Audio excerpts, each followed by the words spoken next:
Hola, ¿qué tal? ¿Cómo están todos? Bienvenidos a la parashá Beet Hanan.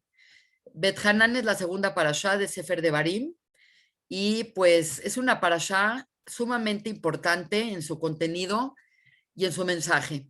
La palabra Beet Hanan significa que Moshe imploró a Dios una cantidad estratosférica de veces poder entrar a la tierra de Israel. Y definitivamente Dios le dice, no, no puedes entrar a la tierra de Israel. Este es un tema que la gente tiene que madurar porque mucha gente siente que es muy injusto de parte de Dios no darle el privilegio a Moshe de entrar a la tierra de Israel, pero voy a citar acá al Sforno. El Sforno es uno de los rabanim más brillantes que comentan la Torá, y el Sforno nos dice que el problema no estaba en Moshe. El problema de entrar a Israel para Moshe es porque Moshe era demasiado pieza, demasiado luminoso, demasiado evolucionado, y entrar él como líder del pueblo de Israel, cuando el pueblo de Israel estaba en un estado de katnut, estaba en un estado todavía muy mínimo de conciencia, hubiera sido crear un problema para el desarrollo eventual del pueblo de Israel. Pero bueno, en la clase de hoy vamos a hablar sobre unos temas que me parecen muy importantes y que son centrales en el pensamiento judío. El libro de, todo el libro de Barim es un libro que también se llama el Mishneh Torah, porque es como la repetición de muchas cosas que ya se habían visto en los pasados Humashim, pero el énfasis de darnos esta información en este momento y en las circunstancias que va a salir es porque es lo que nos va a preparar para poder evolucionar eventualmente hasta nuestros tiempos. Por lo tanto, es muy relevante la parashá Beit Hanan en su contenido midrashico y alágico y obviamente en su contenido de Sod. Así que llamé esta clase la clase de Beit Hanan, la clase dedicada al Shema Israel, y lo apodé como el remedio a la fragmentación. Para poder empezar esta clase me gustaría contar una historia muy interesante y muy sensible. Cuentan que cuando terminó la Shoah, y obviamente el mundo y el pueblo de Israel se enteró de los horrores que fue la Shoah, un grupo de rabanim, entre ellos uno de los rabinos Arashi de Inglaterra y de Estados Unidos, se enteraron de que muchos niños judíos habían sido tomados como niños huérfanos y estaban escondidos en conventos por toda Francia. Y pues llegaron a los conventos y fueron con las monjas y las monjas dijeron, pues definitivamente sí tenemos niños que fueron, se nos dejaron, pero mientras ustedes no reconozcan quién es cada niño, nosotros no podemos dejar que vayan todo tipo de niños con ustedes. Entonces, la historia cuenta que este grupo de Rabanim llegaron en la noche a los conventos y estaban los niños acostados en sus camitas, unas camitas chiquitas, pobres niños huérfanos, horrible. Y de pronto, el rabino de Inglaterra empezó a recitar Shema Israel, Hashem Elokeinu, Hashem Echad. Y lo digo con mucho sentimiento, con ganas inclusive de llorar, porque todos los niños Yehudim cerraron sus ojos y pusieron su manita en la cara. Y esto es un gesto tan importante, es un gesto tan interesante, es un gesto tan sensible, porque esta es la plegaria que ha acompañado al pueblo judío en cada instante de su vida y que es, aunque no quiero ser reduccionista, es la declaración más importante que tenemos que hacer como Yehudim en todo momento. En esta clase no vamos a estudiar todo el Shema Israel, vamos a estudiar algunos aspectos generales del Shema Israel y vamos a poner nuestra atención particularmente en la primera frase, Shema Israel, Hashem Elokeinu, Hashem Echad. Y esta es una declaración que tiene una respuesta, que es el Baruch Shem Kevod Malchuto Leolam Vaed. Por lo tanto, esta clase va a ir mucho más dirigida a hablar de este tema en particular. En términos muy generales, ¿qué es el Shema Israel? Y pues es una muy concisa declaración de la creencia en un solo Dios.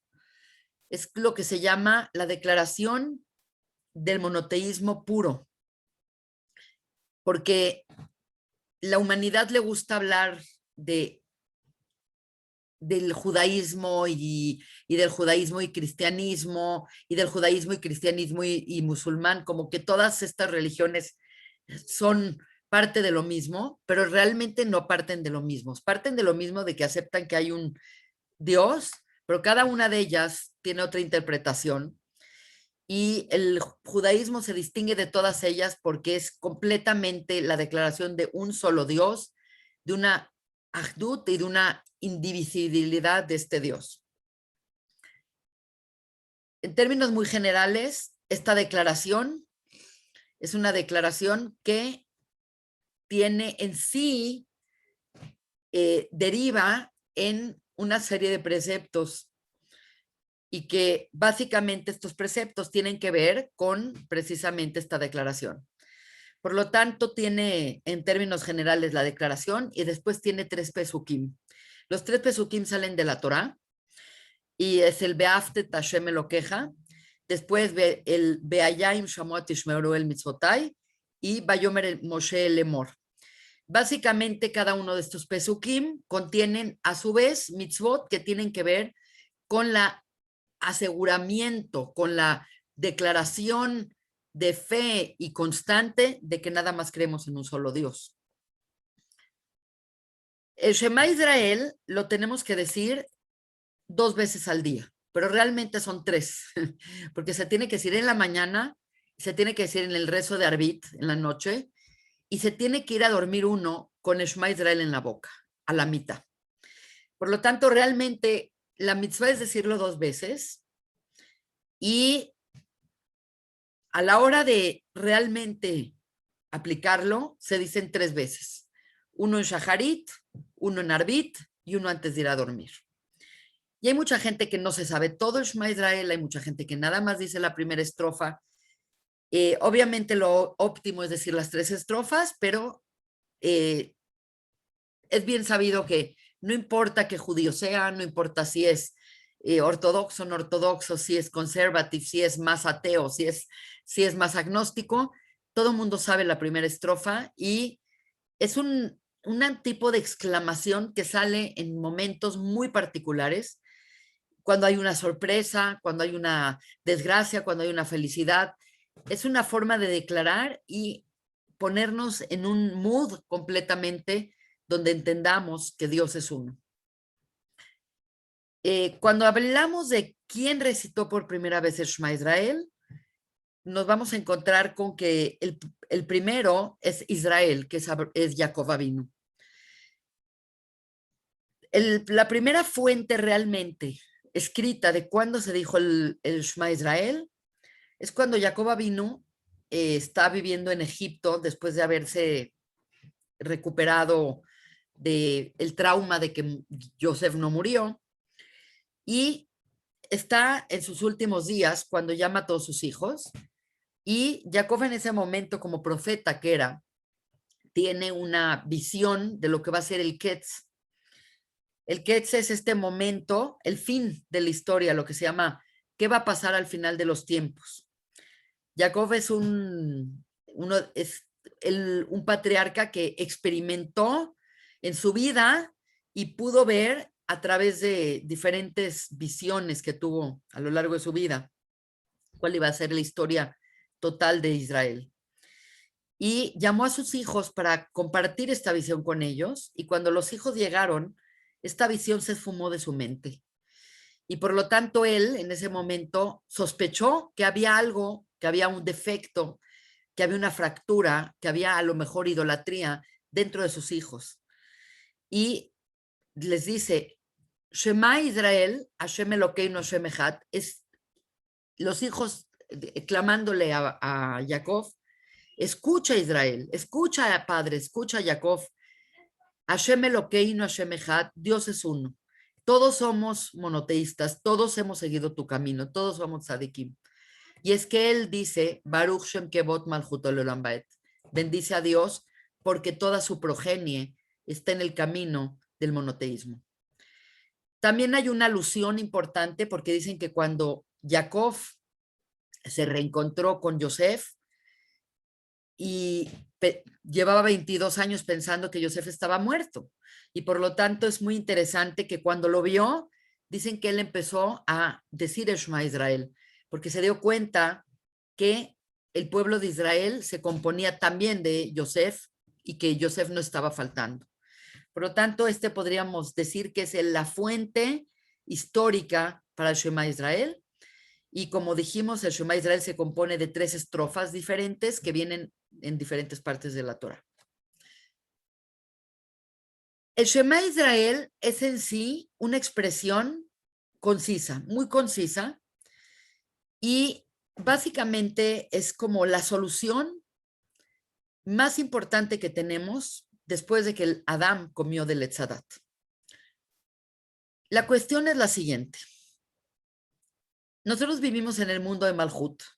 El mundo de Malhut es este mundo llamado por la Kabbalah luriánica el Olam Asiá, el mundo de la acción, que es el mundo en donde se experimenta la vida física, donde nuestra alma se encarna en un cuerpo físico con todo lo que la fisicalidad te representa, para bien y para mal. Y básicamente, desde que llegamos a este mundo, vivimos una real libre albedrío. ¿Y por qué digo real libre albedrío? Porque es un mundo de dualidad.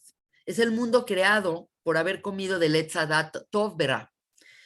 Cuando el hombre comió, cuando Adán comió del Etzadat Tov Berá, lo que sucedió en el hombre es que antes de comer, las cosas estaban como etiquetadas. Esto es bueno, esto es malo. Es bueno comer de todos los árboles, es malo comer de este árbol. Esta es la forma de acercarte a Dios, esta es la forma de alejarte de Dios. Era muy evidente y muy objetivo. Es lo que en Machshavá se llamaba la realidad del Emet y Sheker. Emet, verdad, es estar con esta claridad de qué es bueno, cómo te conectas con Dios. Y Sheker es esta ilusión que el hombre creó de poder estar separado de Dios. Y desgraciadamente, cuando el hombre comió del Etzadat, ¿verdad? El problema fue que el Tov y el Ra se mezclaron en una mezcla terrible de tonalidades de gris y nosotros vivimos en esa mezcla. Vivir en este mundo, como lo dice Adin Steinsaltz, Zichrono Lebraja, que fue para mí un maestro importantísimo. Él dijo, la experiencia humana es como si fuéramos anfibios, no porque estamos en el agua y en el aire, sino porque vivimos realidades muy encontradas y muy duales con respecto a nuestra fisicalidad y con respecto a nuestra divinidad. Somos seres divinos encarnados en cuerpos físicos. Somos, como también oí a otro gran maestro de Kabbalah decir, somos ángeles encarnados en animales. Tenemos todo el tiempo, permean en nosotros esta dualidad tremenda de experimentar opuestos. Y como dijo Shlomo Amelech en Mishlei, en Eclesiastes, en esta vida hay un tiempo de vivir, un tiempo de morir, un tiempo para plantar, otro para cosechar, un tiempo para reír, un tiempo para llorar, un tiempo para amar, un tiempo para odiar. Hay tiempos de paz, hay tiempos de guerra. Nosotros vivimos en la dualidad completa, vivimos en la dualidad completa y la persona experimenta en un instante emociones y pensamientos de dualidad. Esto es bueno, esto es malo, esto me gusta, esto no me gusta. Todo el tiempo estamos en esta oscilación y esta oscilación es parte de la realidad que vivimos, pero también es parte de la sensación de tensión que vivimos entre lo que queremos ser, lo que realmente somos, lo que estamos obligados a hacer con lo que queremos hacer. Hay una tensión y hay un dolor de vivir en esta dualidad. Es cierto que es el lugar perfecto para expresar nuestra libre albedrío, pero no por ello no es doloroso, es sumamente doloroso. Y esta tensión constante entre lo espiritual y lo físico, entre hacer lo que tengo que hacer y hacer lo que quiero hacer, nos tiene completamente agotados. Gran parte de toda nuestra energía vital se va en sostener esta tensión y en poder salir adelante de esta tensión. Por lo tanto, el Shema Israel, que es utilizado en esta semana de Bet Hanan y es el mensaje que Moshe va a dejar para el pueblo de Israel antes de morir, es un mensaje que soluciona la fragmentación y la dualidad que representa este mundo. Significa que todas las fuerzas que experimentamos, buenas, malas, agradables, desagradables, positivas, negativas, todas estas fuerzas que aparentemente están peleadas entre sí, todas ellas emanan de una raíz común, de Dios. Por lo tanto, esto nos obliga a entender que inclusive las cosas malas que nos suceden en nuestra vida, cosas que vivimos y que experimentamos como dolorosas, como sufrimiento, como carencias, también vienen de Dios. Quiere decir, vienen de Dios porque son parte de un plan maestro perfecto para nosotros, para poderlo sobreponernos.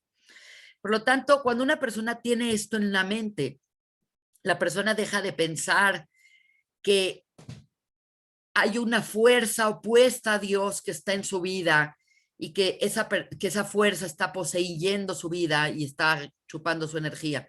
No es así. Siempre es Dios y siempre hay una unidad y siempre esa unidad es la que permite toda la existencia. Dios es uno, Dios es Ejat y Dios es único, es Yahid y Dios es lo único que existe y nosotros nada más somos reflejo fragmentado de esta existencia. Cuando nosotros decimos Shema Israel, Hashem Elokeinu, Hashem Echad, lo que estamos diciendo es que nosotros entendemos que la palabra Hashem representa a Dios en su misericordia, en su unidad de Rahamim y en su capacidad de crear para amar, para darnos, para propinarnos una existencia y podernos transformar. Y por otro lado, hay muchos otros nombres que denotan no lo mismo. Por ejemplo, la palabra Elohim denota, es una palabra plural. Por lo tanto, hay una tensión muy importante cómo entender a Hashem como una unidad y cómo entender Elohim, que Elohim es una palabra en plural y es una palabra que nos obliga a pensar en muchas fuerzas o en muchos dioses.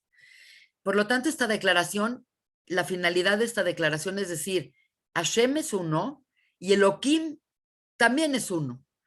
Simplemente nosotros, por estar viviendo en la realidad fragmentada causada por el Etzadat, tenemos de pronto una incapacidad de ver a Hashem en su unidad perfecta y vemos únicamente a través de las facetas y de los fragmentos que nosotros somos. Por lo tanto, el problema en el nombre de Dios y este tema que fascina a tanta gente, ¿cuántos nombres tiene Dios? El nombre de 42 letras, el nombre de 70 letras, los 72 nombres de Dios, es únicamente una distorsión que nosotros tenemos. Dios es Hashem Echad, Ushemo Echad. El problema es que nosotros no somos unidades, nosotros somos fragmentos y por lo tanto es imposible en nuestra realidad fragmentada experimentar la unidad divina. Por lo tanto, nos agarramos de Shema Israel con la finalidad de unificar este concepto y que aunque no lo experimentemos una y otra vez, creemos fervientemente en él y nos agarramos de este pensamiento. Hay un término que me parece muy, muy relevante, que en alguna vez escuché, que es el término de la desambiguación. Nosotros vivimos en un mundo de ambigüedad. Ambigüedad es que hay opciones, hay esto, hay esto. Y de pronto cuando estudiamos Torah, y particularmente cuando estamos empezando a estudiar un poco más de Kabbalah, encontramos que hay muchas veces que encontramos diferentes términos que dicen, es esto y también es esto. Y para nosotros es una locura porque esto y esto son opuestos con la lógica que nosotros tenemos. Y esto significa que el problema es nuestra lógica. Tenemos una lógica limitada. Es cierto que es una lógica que podemos ensanchar, que podemos aumentar, tenemos una conciencia capaz de ser moldeada a algo más grande, pero el ser humano no puede con las paradojas. El ser humano dice, o es esto o es esto, o es invierno o es verano, pero de repente la Torah nos trae todo el tiempo información que dice, es invierno y es verano, y tú dices, ¿cómo es posible? El Talmud muchas veces dice, Eilu beeilu, divrei Shamaim, esto y esto es posible. Y nosotros los vemos como cosas opuestas. Obviamente, el problema no está en, en que las cosas son ilógicas. El problema es que nuestra lógica, y tenemos que entender, nuestra lógica es limitada. Y por lo tanto, este texto, esta declaración tan única de Shema Israel, es un remedio a la dualidad, a la fragmentación, y es una oración que nos ayuda a la desambiguación que tenemos en nuestra mente de poder decir o es esto o es esto, y empezar a abrir y sostener la paradoja. Es el método que describen los cabalistas como el método de aumento de conciencia, para llegar a un gadlut, a un mojín de gadlut.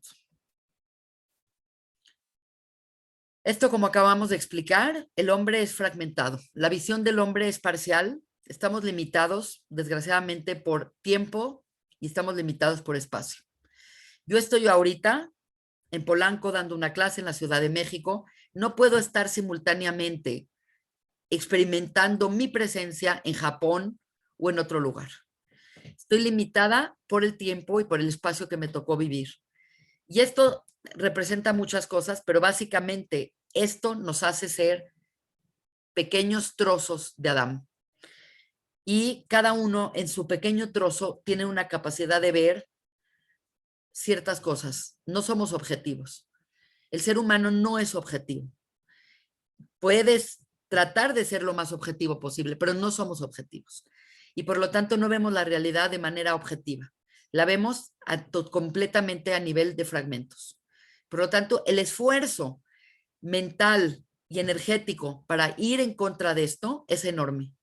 Por eso es esta expresión tan compleja de decir qué difícil es ser judío, porque ser judío es estar viendo fragmentos y constantemente recordándote que tú eres un fragmento y que te tienes que unificar a toda la unidad divina.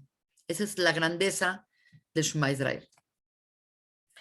Ahora voy a citar un artículo que leí de Rabbi Sachs, Zichrono Lebraja, al cual extraño enormemente, y nos dejó un legado afortunadamente muy delicioso y muy grande. Y la pregunta es, ¿por qué Shema Israel? ¿Por qué escucha Israel? ¿Por qué escuchar?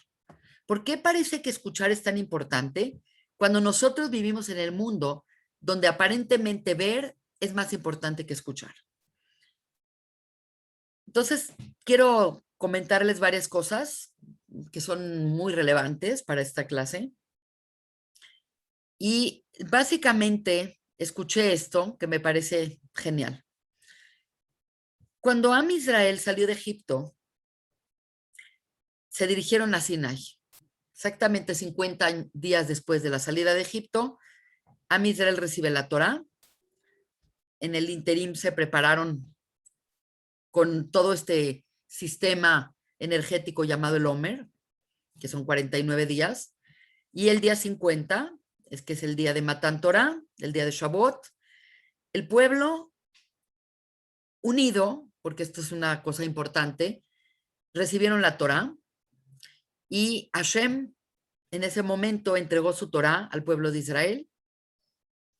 En ese momento se hizo una relación que nosotros llamamos una relación de Brit, una relación de covenant. Y básicamente en esta relación, pues como todas las relaciones, cada parte se compromete a otra cosa. Y Dios nos da la Torá y nosotros nos comprometemos en recibirla y en honrarla. Y dijimos la famosa frase de Naaseh Benishma. Naaseh es haremos, Benishma escucharemos. Y con escuchar no nada más es escuchar, sino escuchar significa aprender, entender, interiorizar, tiene muchos conceptos lo que significa escuchar. Primero haremos y después trataremos de entender. Es lo que significa esta declaración para poder entrar en este Brit. En ese momento, dicen los Jajamim, que la realidad es que se arregló el problema de Adán. Adán comió del Etzadat y se desconectó de Hashem. Y este es un momento que Hashem nos dio la oportunidad, ya como pueblo, como un pueblo grande, que recrea a la figura de Adán, de hacer el tikkun del Etzadat. Por lo tanto, Matan Torah es el tikkun del Etzadat. En efecto, lo que pasó es que cuando dijeron Nase Benishma, todo el sistema se cambió y el hombre volvió a estar igual que antes del Het. Y por lo tanto cuentan que vinieron los ángeles y pusieron sobre cada uno del pueblo de Israel, sobre cada miembro del pueblo de Israel, 2 coronitas llamadas Adí, una por Nasé y una por Nishma. Y estas 2 coronitas, que son Adí, Adí es Ain, Dalet, Yud, tiene que ver con la palabra de Adeyat, que significa eternidad. Por lo tanto, se logró revertir el problema del Etzadat y regresar a la inmortalidad que había antes del Het de Adam Arishon. Como sabemos, el pueblo no estaba preparado, había un problema muy severo de que Moshe permitió la entrada del Erev Raf al pueblo de Israel, que fue un terrible error, y desgraciadamente después de 40 días, Moshe subió a Har Sinai a recibir la Torá y desgraciadamente por presiones, por inseguridad, por inmadurez, por el Erev Raf, el pueblo cayó y hizo el Geta Egel. Entonces, cuando el pueblo hizo el Geta Egel, hicieron el Geta Egel, hubo un problema en Naasé. Naasé es haremos. Y una de las cosas más importantes que nos obliga a hacer la Torá es no harás ídolos. Y obviamente al haber hecho ídolos, lo que sucedió es que se perdió la corona de Naasé. Se perdió. Pero quedó una corona. Quedó la corona de Nishma. Quiere decir, el plan original se vio frustrado y obviamente hubo otra vez una caída, una desconexión, pero nada más se dio esa desconexión bajo Naasé, pero no bajo Nishma. Entonces, Nishma, que es escuchar, de donde viene la palabra Shema, quedó aparentemente intacta. Quedó todavía con posibilidades de agarrarse de ahí para volver a reconectarnos. Por lo tanto, ese es el concepto del Shema. Hay muchos otros conceptos y quiero mencionar que Rav Sachs nos dice que hay como 2 naciones que han desarrollado principalmente a la humanidad, principalmente también Occidente. Una es Grecia, Yaván, y la otra es Am Israel, los Yehudim. Y cada una aportó en diferentes cosas. Es indiscutible que Grecia, tenemos todavía muchos estándares griegos de belleza, de composición, de estudio, de ciencia. Quiere decir, fue un gran pueblo, pero curiosamente tuvieron sus limitantes y las limitantes fueron que ellos utilizaron como un método único de aprendizaje la visión. Ellos crearon todo un mundo y crearon toda una cultura en base a lo que veían. Por lo tanto, ellos veían la naturaleza, describían la naturaleza, ellos veían fenómenos, describían los fenómenos, pero ellos no tuvieron la capacidad de ir más allá que lo que veían. Y por lo tanto, ellos crearon dioses visuales, eran politeístas, tenían el dios del trueno, el dios de esto, esculturas, dioses, todos ellos se desarrollaron en la visión. Y aparentemente el judaísmo es una filosofía, es una forma de vida, es una religión, si lo queremos llamar así, que realmente pone su énfasis no en ver a Dios, porque a Dios no se le puede ver, sino en escuchar a Dios. Somos esta religión o somos esta forma de vida donde no importa lo que ves, porque la vista, precisamente parte de lo que dice el Shema Israel es, Lota turu ajarei levavejem, viajarei nejem. No te guíes, porque tus ojos van a ver lo que tu corazón desea. Los ojos no son lo más objetivo que tiene el hombre. Es mucho más objetivo lo que uno escucha. Por lo tanto, el judaísmo se desarrolla mucho más en escuchar a Dios. Y este libro de Devarim, particularmente el libro de Deuteronomio, que es el último libro de la Torá, del Humash, aparece el verbo de lishmoa, la raíz gramatical de la palabra lishmoa, escuchar, 92 veces. Y entonces nos preguntamos, ¿por qué aparece tanto la palabra escucha? Escucha Israel Hashem Elokeinu Hashem Echad. Entonces, esto es un tema fascinante. Uno podría decir, bueno, es que significa que te obliga, ¿no? O que se impone. Lo que escuchaste se impone. Y en hebreo no existe la palabra obligación. Hay una palabra prestada del arameo, que es la palabra letzayet, pero no existe en hebreo la palabra obedece. No existe la imposición de decir, oye, obedece. Más bien lo que existe únicamente es escucha. Escucha. Y cuando la persona escucha, es una forma de presentar la información sin afectar su libre albedrío y decir, obedece. Es una orden. Es lo más cercano a obedecer es lishma. Es una sutileza porque te da espacio para decir, bueno, escuché, lo estoy procesando.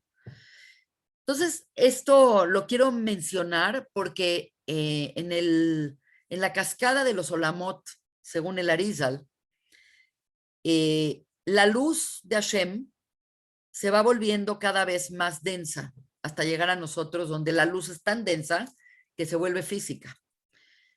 Entonces, en los términos superiores, en el mundo de donde todavía no hay creación, pues hay pura luz.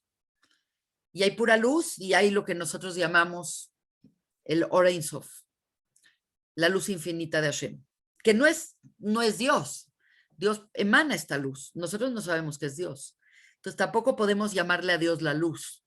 Es un error considerable. Entonces lo que tiene que suceder es que esa luz, bajo este sistema de ocultamientos, que son los olamot, que olam viene de la palabra nelam, es que en cada uno de estos mundos la luz se va menguando.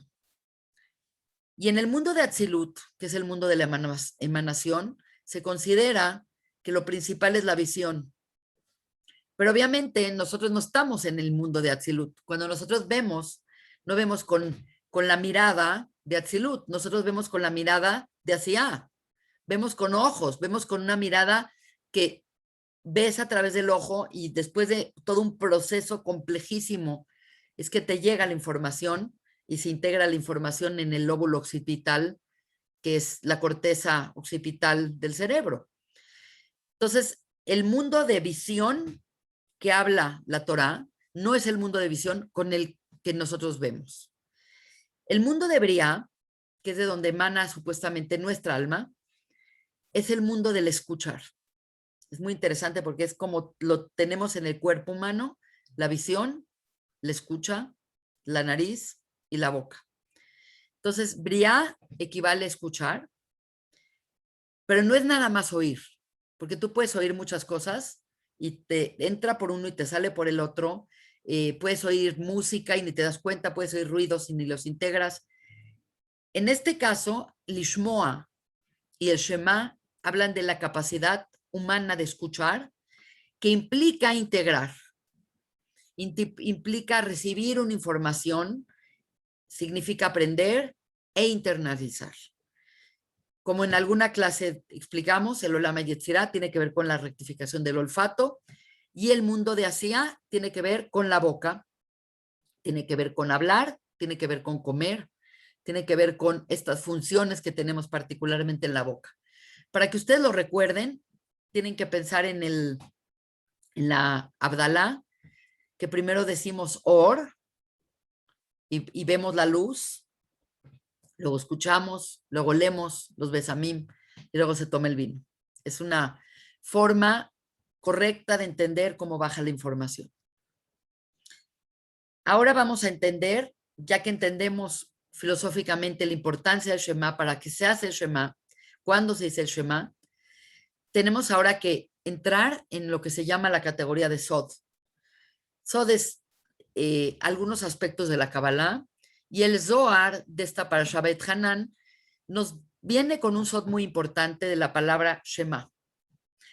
Entonces vamos a empezar a estudiar esto, que es un nivel más profundo, complementario a lo anterior. Cuando nosotros vemos la palabra Shema, vemos una Shin, una Mem y una Ain. Y dice el Zohar, dice en nombre de Rav Shimon Bar Yochai, dice, es Shem Ain. Shem Ain es el nombre, Ain es 70 en gematria, que tiene la misma gematria de Sod. Es el nombre del secreto.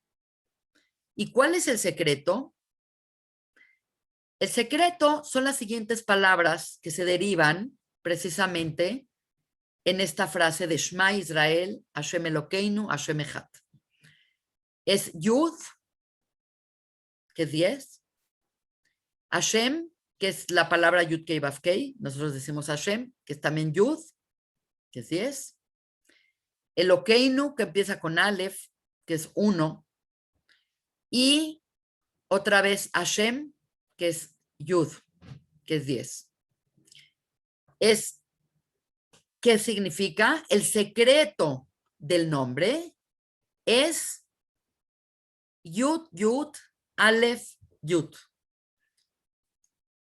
Esto significa que si nosotros hacemos la cuenta numérica de Yud, Yud, Aleph, Yud, es 10, 10, 1, 10. Es el secreto de 31. Y 31, dijimos que se dice Shema Israel 3 veces. Uno en Shaharit, uno en Arbit y uno a la mitad. Uno antes de ir a dormir. Por lo tanto, si multiplicamos 31 por 3, tenemos que es 93. Y curiosamente, 31, no lo dije, pero 31 es esta sufijo o que se pone cuando hablas de los ángeles, que es la palabra el. Aleph es 1, 30 es Lamed. Por lo tanto, todos los ángeles es Mijael, Gabriel, Ezriel. ¿Por qué es él? Porque es la partícula divina que le da lugar al ángel.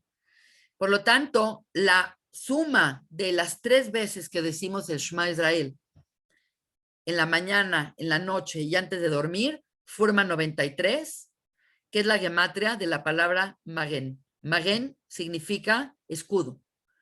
Por lo tanto, significa que decir Shema Israel es un escudo que nosotros creamos a las fuerzas que hay en este mundo, que hay fuerzas del bien y obviamente hay fuerzas del mal en igual proporción. Y es a su vez el prefijo de Mijael, Gabriel y la Nun es Nuriel. Por lo tanto, lo que estamos creando cuando nosotros decimos el Shema Israel, también se puede decir como un mantra, Shema Israel. Hay veces la gente dice, bueno, es que yo sé los mantras de los sudras y sé los mantras de los hindús. Está completamente prohibido decir un mantra para un yehudí que no sea un mantra judío. Porque como tú te das cuenta, pues el mantra implica un sonido y el sonido es una vibración y la vibración genera ciertas energías. Y por lo tanto, ¿qué mejor mantra que decir Shema Israel Hashem Eloheinu Hashem Echad? Ese es el mantra protector que nos protege en la mañana, nos protege en la noche y nos protege nuestro sueño, que realmente cuando dormimos, como dice el Talmud, es una 60ª parte de la muerte. Por lo tanto, estamos como protegiéndonos con estos ángeles protectores. La palabra Echad, no sé si saben, pero se dice Shema Israel Hashem Elokeinu Hashem Ejat. Hay que crear en el Ejat, que es lo principal, una forma de decirlo, que es Ejat. La Het, que vale 8, significa que tenemos que pronunciar la Het en 8 segundos. Ese es como se debe de decir. Ese es el mejor mantra que podemos usar, es Ejat. Ejat. Es un mantra que tiene un concepto impresionante. No nada más lo que significa Ejat. Ejat significa uno. Ejat significa único. Por lo tanto, es toda nuestra sufrimiento, toda nuestra crisis es por la fragmentación que vivimos y la dualidad que estamos expuestos. Y por lo tanto, Ejat es esta fuerza de unificación y de unificar también nuestros sentimientos, nuestras emociones. La palabra Ejat es una palabra muy especial porque a su vez Ejat es lo mismo que lo que significa Ejat en gematria. Aleph es 1, Het es 8 y Dalet es 4, en un total de 13. Y como ustedes saben, en Kabbalah 1 es igual a 13 porque significa 13, las 13 midot Rahamim que tiene Hashem. Las 13 midot Rahamim son los 13 atributos de Rahamim de Hashem, que decimos siempre el Hashem, Hashem el Rahum, Behanun el Hapaim, Raf Bejese de Behemet. Este tipo de reintegración es una vez más nuestra forma de entender la unidad de Dios bajo nuestra fragmentación, que es 13. Y por lo tanto, significa que es toda la energía divina también del árbol de la vida. Entonces, ¿cómo es posible que signifique tantas cosas el número 13? También el número 13 significa la gematria de la palabra ahavá, que es amor, y que precisamente la única forma de unificarnos y la única forma de unirnos y de conectarnos es a través del amor, a través del Gesed. Por lo tanto, ¿cómo podemos explicar que Had es 13 y Ejad también es 1? Es a través precisamente del árbol de la vida. Keter, lo podemos ver acá, Keter es 1.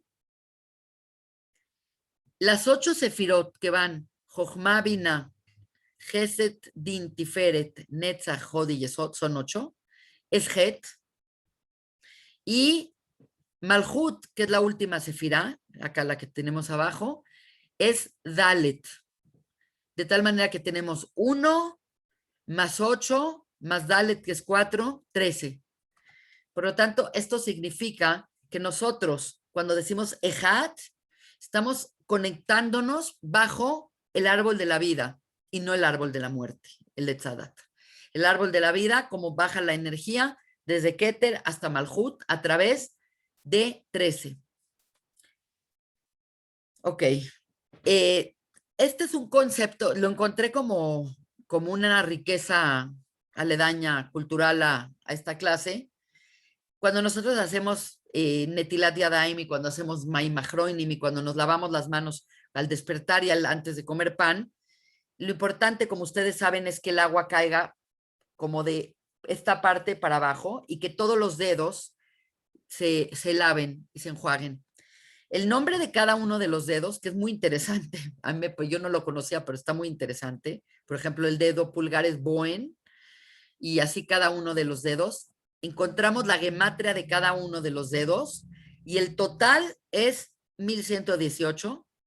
Y curiosamente, las palabras Shema, Israel, Hashem, Elokeinu, Hashem, Ejad, si hacemos la cuenta de todas estas palabras, también es 18.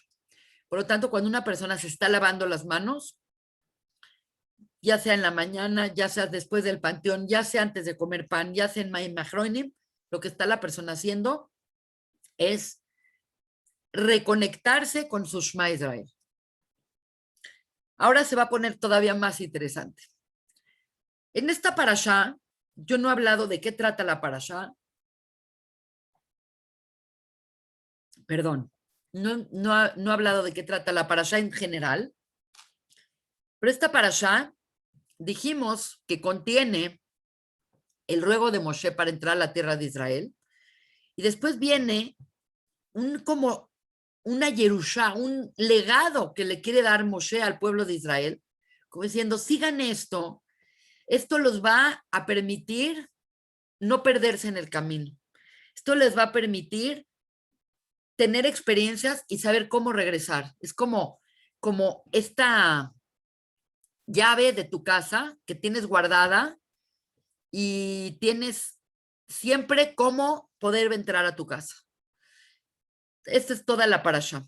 Y curiosamente en esta parashá, que hace mucha mención de lo que es el concepto de Mishneh Torah es como repetición de la Torah, significa que hay muchas cosas que se están repitiendo. Curiosamente hay la yuxtaposición particular en esta parashá de el Shema Israel y de los Aseret Adibrot. Entonces, realmente, si ustedes analizan los Aseret Adibrot, nosotros dijimos, cuando dimos la parashá, tanto la de Mishpatim como la de Yitro, explicamos que los Aseret Adibrot, los 10 mandamientos, no son 10 mitzvot. La gente está siempre pensando chueco. El concepto de los 10 mandamientos es que es toda la Torah Kulá. Los 10 mandamientos es 10 categorías de mitzvot que engloban a su vez las 613 mitzvot de la Torah. De tal manera que nosotros explicamos que nosotros podríamos agarrar las 613 mitzvot y ponerlas, clasificarlas en 10 categorías, y esas 10 categorías serían los Aseret Adibrot. Ahora, cuando nosotros leemos los Aseret Adibrot, por lo menos los primeros 2 Dibrot, hablan de Dios y hablan de no tener otros dioses y no cometer idolatría. Entonces, realmente, tú podrías decir, me parece redundante que si están los 10 Dibrot, ahora me digan de Shema Israel. ¿Qué quiere decir? Toda la Torah se compacta en los 10 Dibrot. Y todos los Dibrot, lo que estoy tratando de explicar es que se compactan en el Shema Israel. Pareciera como estas tiendas japonesas que llegas y que los dulces caben en una caja, pero la caja cabe en otra caja y la caja cabe en otra caja. Y al final tienes todo contenido en un poquitito, como si fuera una cuestión de reduccionismo. Y el judaísmo no es nada reduccionista porque por un lado reduce, pero por otro lado amplía. Cuando te das cuenta lo que es la halajá y lo que es el midrash y lo que es el Talmud y lo que es la Mishnah, es como abrir todo, y acá lo que estamos haciendo es precisamente compactar todo. Entonces yo encontré, me costó mucho trabajo encontrar esta página, pero encontré la correlación íntima que hay entre el Shema Israel y los Aseret Adibrot. Y es muy interesante, pero así como los Aseret Adibrot contienen toda la Torah, el Shema Israel contiene los Aseret Adibrot y por ende contiene toda la Torah. Y eso es lo que quería explicar. De la manera que está presentada, se ve como un detalle más o como de algo, pero es como una clave, y precisamente la clave o llave para entrar a tu casa no es todo lo que hay en tu casa, es cómo poder penetrar a tu casa. Y obviamente el Shema Israel es el secreto de cómo poder continuar con tu judaísmo transgeneracionalmente.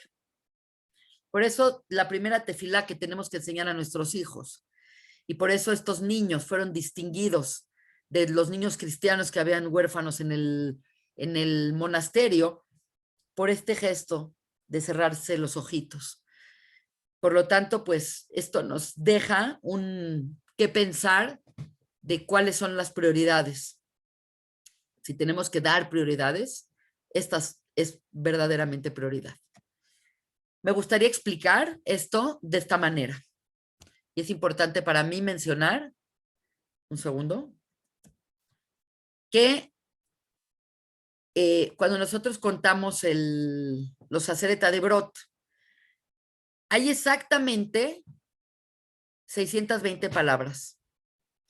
Y como dijimos en alguna ocasión, 620 es la gematria de la palabra Keter.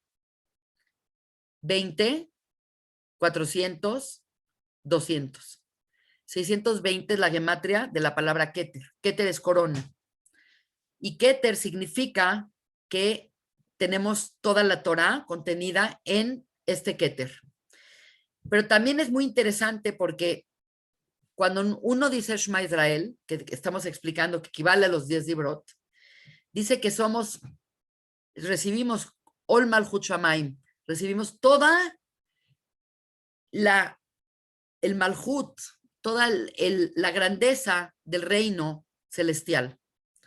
Por lo tanto, no me gusta el concepto de reduccionismo, pero definitivamente si estamos en una situación apremiada o falta de tiempo, o estamos en una situación donde requerimos de una herramienta, la herramienta más grande, más poderosa y más compacta que tenemos es precisamente Shema Israel. Ahora, ya va a ser la última cosa, pero vamos a mencionar que en esta Parashá Bet Hanan está muy interesante porque se yuxtaponen los Aseret Adibrot y los Aseret Adibrot aparecen diferentes que en Shemot, porque tú dirías que es redundante, si la Torah ya te dijo los Aseret Adibrot en Shemot, ¿para qué te los repite ahora en Devarim? Que es tan importante, pero lo más interesante es que hay diferencias. Es increíble, pero el relato de Shemot tiene una forma de ser y el relato de Devarim tiene una forma distinta de ser. Y básicamente las diferencias que tienen están principalmente en Shabbat y en Kabed de Tabija Betimeja. Son pequeñas diferencias, pero son importantes diferencias. Entonces, básicamente, lo que quiero explicar es que en esta parashá está el ruego de Moshe, está el Shema Israel y están los Aseret Adibrot. Y curiosamente en esta parashá se desprenden ciertas mitzvot que están también contenidos en el Shema Israel, que son la mitzvah de Tzitzit, que es la tercera estrofa. Tzitzit es una mitzvah que te recuerda todas las mitzvot. Dice, Azulaim Tzitzit, al Kanfei Begdehem Ledorotam, ponte Tzitzit para zaharte metkol mitzvotai, para que te recuerdes de todas las mitzvot. Por lo tanto, es otra vez agarrarse de las cosas más evidentes para conservar tu judaísmo en cualquier circunstancia. Otra importantísima, que es en la segunda estrofa, tefilim y mezuzá, beayule totafot beineneja. Usarás los tefilim que son totafot, beineneja, entre tus ojos, usajarte también para recordarte. El concepto de mezuzá es lo mismo, es entender este delet, esta puerta que va a entrar a tu casa, que hay una kedushá en tu casa, te recuerda, ¿y qué hay adentro del rollo de tefilim? ¿Y qué hay adentro del rollo de mezuzá? Es Shema Israel. Entonces, toda la parashá está en función de hacer un kit de bolsillo. Es como agarrar y decir, voy a llevar mi judaísmo conmigo a cualquier lugar. Me voy a llevar mi judaísmo. Esto es mi judaísmo. Quiere decir, nosotros pensamos que uno requiere del Beit HaMikdash y requiere de esto y requiere de toda una estructura. Y al final te puedes remontar a lo más básico. Este tema de llevarte lo más básico es una gran explicación de cómo el pueblo de Israel ha podido sobrevivir, lo que ha sobrevivido, sin tener templo y sin tener una centralidad, ni un idioma, ni un líder en particular. Hubo Yehudim en Yemen, hubo Yehudim en Polonia, hubo Yehudim en Egipto, hubo Yehudim en todas partes del mundo y el pueblo judío sobrevive. ¿Por qué sobrevive? Por esta compactación. Obviamente porque Hashem quiere, pero este es como el recuerdo de esta compactación. Y por último, quiero mencionar que muchas de estas mitzvot, muchos de estos preceptos, caben en una categoría de mitzvot que se llaman mitzvot de Eidut. Eidut significa testimoniales. Hay mitzvot tasé, mitzvot lo tasé, hay mitzvot que se llaman mishpatim, que son lógicas, hukim, que son menos lógicas, Y hay toda una categoría de mitzvot llamadas eiduyot, testimoniales.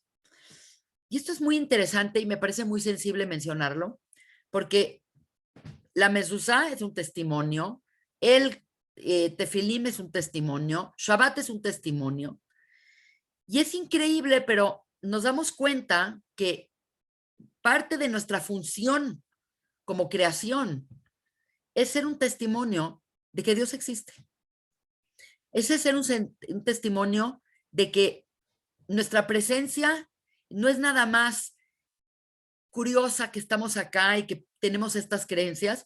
Somos testigos en este mundo de dualidad de que hay un solo Dios.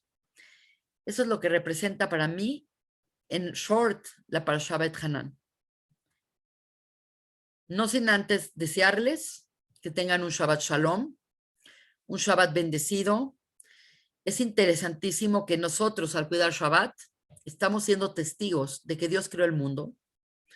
Somos testigos no nada más de que Dios creó el mundo, como lo hizo, sino que Dios lleva el mundo, que nos sacó de Egipto, que nos entregó la Torá. Por lo tanto, este Shabbat es un Shabbat muy importante, muy sensible, para que nosotros mejoremos nuestra forma de cuidar Shabbat. Si cuidamos Shabbat de una manera, esforzarnos un poquito en cuidar un poco mejor. No se hace el mundo en un día, no se cambia en un día, pero haciendo las cosas un poquito mejor, podemos lograr mucho. Les deseo a todos un Shabbat Shalom, un Mevorach, y que muy pronto tengamos la oportunidad de rectificar todo esto y de decir, ven, estábamos bien, llevamos años y años y años dándole y dándole y dándole con estos conceptos en la humanidad, con todos los problemas que han representado para nosotros sostener en estos preceptos, pero va a llegar un momento que vamos a decir, ya ven, así es la cosa, Hashem Echad, Ushemo Echad. Saludos a todos y nos vemos en la próxima parasha. Gracias.